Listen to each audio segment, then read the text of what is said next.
चलो साथ चलो मेरे, तुम्हें लेने आया। एक दफा भरोसा करके तो देखो मुझ पर।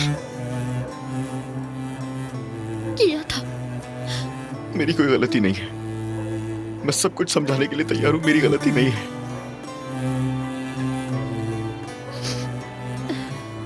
अपने खानदान के साथ रहो, अपने बच्चों के बाप बनो।